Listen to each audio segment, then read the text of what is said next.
আসসালামাইকুম, কি অবস্থা? সবাই কেমন আছেন?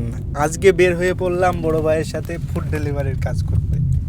আজকে আমরা সারাদিন ঘুরে দেখাবো কীভাবে প্রাইভেট দিয়ে ফুড ডেলিভারি করা যায় এবং কত টাকা ইনকাম করা যায়।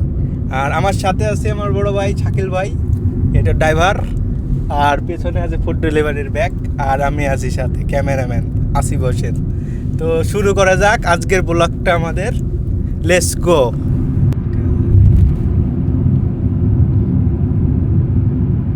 আমরা এখন চলে যাচ্ছি ডেলিভারিটা দিতে। মাতাম থেকে পিক আপ করা সারা, এখন যাচ্ছি। ড্রাইভার সাহেব রেডি? হ্যাঁ, এই যে ডেলিভারি, আর এই যে আমরা রওনা দিয়েছি। আর আমরা এখন আছি যেখান থেকে ডেলিভারি করছে, এটা হচ্ছে আল কুরাইত শহর। আল কুরাইত।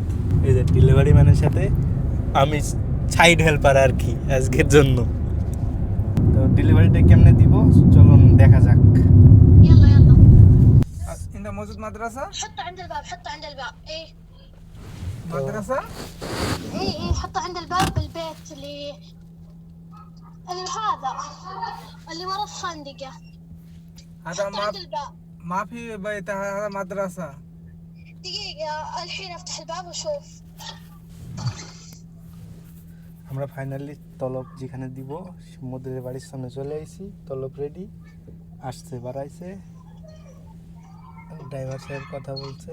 طلع شهر এটা ما في মাদ্রাসা, سيارات. الحين এটা اطلع একটা الحين স্কুল اطلع. তাই না? أنت موقع موجود مدرسة. اي اصبر بس هذا اطلع هات الفلوس.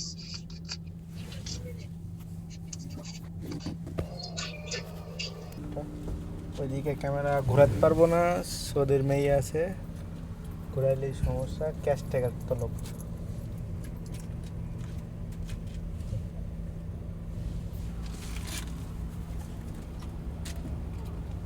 আমি অ্যাকসেপ্ট হয়ে যাকে ক্যামেরার সামনে এসে দেখান দেনি করে ফেলছেন। ওকে, তো একটা তলবে কয় টাকা ইনকাম করলো? 67 রিয়াল। ক্যাশ কাল উঠেছে, ইনকাম ইনকাম তলবটা তো ক্যাশ সব মিলেই। তলবের বিল কত টাকা পাইলেন? তো ছিল আমার টাকা হয়েছে 17 টাকা।